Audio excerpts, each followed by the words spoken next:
അന്നേരം ഞാൻ ആ കുട്ടിച്ചാത്തൻ്റെ കാര്യം പറയുകയാണ്. ആ കുട്ടിച്ചാത്തനെ എങ്ങനെയാണ് ചെയ്യേണ്ടതെന്നുള്ളത് പിന്നീട് ഞാൻ പറഞ്ഞല്ലോ. അത് ഓം സം സരസ്വതൈ നമ, പിന്നെ ഓം സ്കന്ധായ നമ, ഇത്രയും ചൊല്ലിയ ശേഷം നിങ്ങളുടെ പിന്നെ കുലദേവതയൊക്കെ ഉണ്ട്, അവയെ ചൊല്ലുക. അന്നേരം അത് ചൊല്ലിയ ശേഷം വേണം ആദ്യം ഈ കരിങ്കുട്ടിയുടെ ഇത് ചൊല്ലണം. കരിങ്കുട്ടിയുടെ ഒരു കാര്യം കൂടെ ചൊല്ലണം. ഗായത്രി ചൊല്ലണം. ഗായത്രി ചൊല്ലിയ ശേഷം ഛന്ദസ് വീടണം. ഛന്ദസ് വീടിയ ശേഷമാണ് ധ്യാനം ചൊല്ലേണ്ടത്. ഈ ധ്യാനം ചൊല്ലിയ ശേഷം മന്ത്രം ഉരുവിടണം.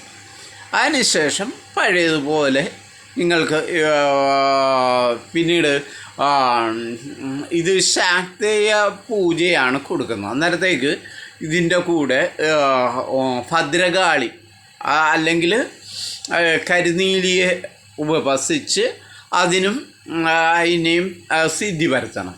സിദ്ധി എന്ന് പറയുന്നത് അതിനെ കൂടെ ചൊല്ലണം, ഒരു 108 തവണ ചൊല്ലണം. പിന്നീട് ഈ ശിവനെ അഥവാ അതിൻ്റെ അകത്ത് പറയുന്നുണ്ട്, എന്താണ് അതിന് വേറെ ഈ ശിവനെ ചൊല്ലണം. പിന്നീട് വിഷ്ണുമായെയും ചൊല്ലണം. 108 തവണ വെച്ച് ചൊല്ലണം. ഈ 42 ദിവസം കൃത്യമായിട്ട് ചൊല്ലണം. ഈ ഇതിന് വടക്കോട്ട് ഈ ശിവഭഗവാന് വേറെ ഒരു പേരാണ് കൊടുത്തിട്ടുണ്ട്. എന്നാണോ അതിൻ്റെ പേര്? മുത്തപ്പൻ. ആ മുത്തപ്പനാണ് ശിവൻ. ആ മുത്തപ്പനെ ചൊല്ലുക. എന്നിട്ട് ഈ 42 ദിവസവും നോയമ്പെടുത്ത് അതിന് വേണ്ട ക്രിയകൾ ചെയ്യണം. മുത്തപ്പനൊക്കെ അവലും പഴുവൊക്കെയാണ് വെക്കേണ്ടത്. മറ്റു ഗുരുക്കന്മാർക്കുമൊക്കെ വെച്ച ശേഷം വേണം ഇതിന് കരിങ്കുട്ടിക്ക് വെക്കാൻ. കരിങ്കുട്ടിക്ക് ഇറച്ചി വെക്കാം. ഇറച്ചി വറുത്തതോ അല്ലെങ്കിൽ കറിയായാലും പുട്ടും പപ്പടവും മുട്ടയും പിന്നെ നിങ്ങൾ പയർവർഗ്ഗങ്ങൾ കടല ഇവയൊക്കെ പുഴുങ്ങി അതിൻ്റെ അകത്ത് ഒന്നൊക്കെ ഇട്ട് വെക്കുക. പിന്നെ പഴവും ആയത് വെക്കുക. പിന്നെ ഇത് മധു എന്ന് പറയുന്നത് കള്ളാണ്. കള്ളും പിന്നെ നിങ്ങൾ ഫോറിൻ സാധനം കൂടെ വെച്ച് അതിനെ ഈ അതിനൊരു പ്രാർത്ഥനയുണ്ട്. നിങ്ങൾ ഏത് അടുത്തുനിന്ന് പോകുന്ന പ്രാർത്ഥനയാണോ ഇപ്പം ഞാൻ നേരത്തെ ചൊല്ലിക്കൊണ്ടിരുന്നത് എനിക്കത് പിന്നീട് ഭയങ്കര പാടായി. അതുകൊണ്ട് ഞാനത് ഉപേക്ഷിച്ച് കേട്ടോ. എന്നാലും ഞാൻ പറഞ്ഞുതരാം. ഞാനിങ്ങനെയാണ് ഓം യും രും യും ഗളഗണ്ഡ അങ്ങനെ കണ്ടാണ് കേട്ടോ. കരിങ്കുട്ടിച്ചാത്തായ നമ.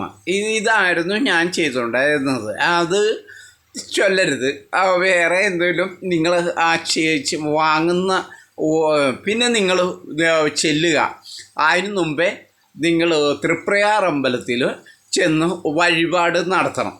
അതിനുശേഷം നേരെ കരിങ്കുട്ടിയുടെ മാവടം കൂട്ടും കാനാടി മഠത്തിലും പോയി ശാക്തേയ പൂജയും പിന്നീട് അവിടെ അതിന് അധികമൊന്നുമല്ല 150 രൂപയുള്ളൂ. ശാക്തേയ പൂജയും പിന്നീട് വെള്ളാട്ട് കർമ്മവും ചെയ്താൽ കാര്യങ്ങളൊക്കെ ഓക്കെ ആകും.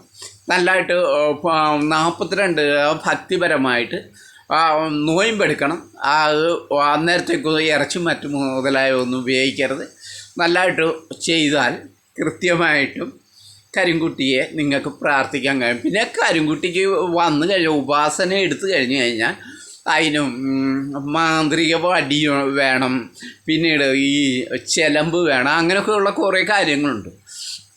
അതെല്ലാം നിങ്ങൾ സംഘടിപ്പിച്ച് വേണം ഇതിന് അത് കഴിഞ്ഞ ശേഷമുള്ള പൂജയ്ക്ക് സമർപ്പിക്കാനായിട്ട്. അന്നേരം എല്ലാവർക്കും ഇത് ചെയ്താൽ കൃത്യമായിട്ട് ആദ്യം പോകേണ്ടത് തൃപ്രയാർ അമ്പലത്തിൽ പോയി അവിടെ വേണ്ട ഇതിന് കർമ്മം ചെയ്യണം.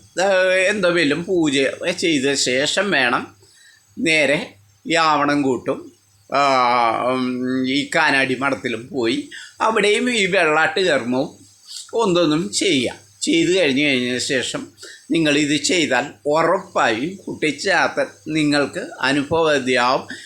തടസ്സങ്ങളെല്ലാം നീങ്ങും, എല്ലാം കൃത്യമായിട്ട് വരും. പിന്നെ അവിടെ ഓരോ പ്രാവശ്യം ചെല്ലുമ്പോഴൊരു ഒരു കിഴി നാണയങ്ങളോ എന്തെങ്കിലുമൊക്കെ അവിടെ സമർപ്പിച്ച് ഈ വെള്ളാട്ട് കർമ്മവും മറ്റതും ശക്തിയായി പൂജയും ചെയ്താൽ ഉറപ്പായിട്ടും ശരിയാകും. അന്നേരം എല്ലാവർക്കും നന്ദി. ഇത് ആരും പറഞ്ഞു തരത്തില്ല, ഞാൻ മാത്രമേ നിങ്ങൾക്ക് എനിക്ക് അനുഭവം ഉണ്ടായിരുന്നു. എൻ്റെ വൈഫ് എനിക്ക് വേണ്ടി നേർന്നു, പക്ഷേ അവൾ ഇതൊന്നും പറഞ്ഞില്ല. പിന്നീട് എനിക്ക് ശരിക്കും ബാധയായിട്ട് വന്നു, ആക്രമണമായി. അങ്ങനെ ഞങ്ങൾ ആകെ ഒരു വല്ലാത്ത സമയത്താണ് പിന്നീട് ഞാൻ തന്നെ എന്താണെന്നിങ്ങനെ ചിന്തിച്ച അവസാനം എനിക്ക് അവിടം കൂട്ട് പോകേണ്ടി വന്നു. അങ്ങനെ പിന്നെ ഞാൻ അവിടെ കൊടുത്തു.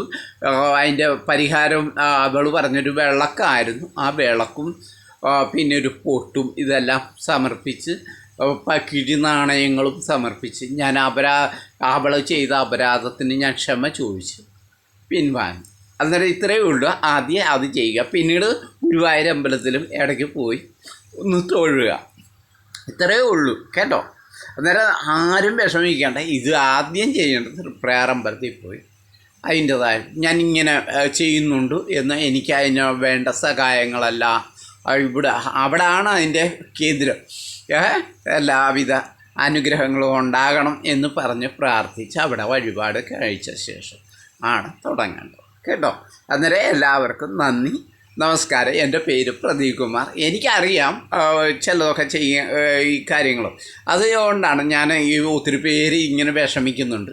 അന്നേരം അതിൻ്റെ കൂടെ നിങ്ങൾ ചൊല്ലുമ്പോൾ എല്ലാവരും ചെല്ലുമ്പോഴത്തേക്കും മന്ത്രസിദ്ധി ആ മന്ത്രമേ തരുള്ളൂ. ഇത് ചൊല്ലി കുറേ കഴിയുമ്പോഴത്തേക്ക് ആളുകൾ തകരും. അത് അങ്ങനെ വരാതിരിക്കാൻ വേണ്ടിയാണ് ഞാൻ പറഞ്ഞത്.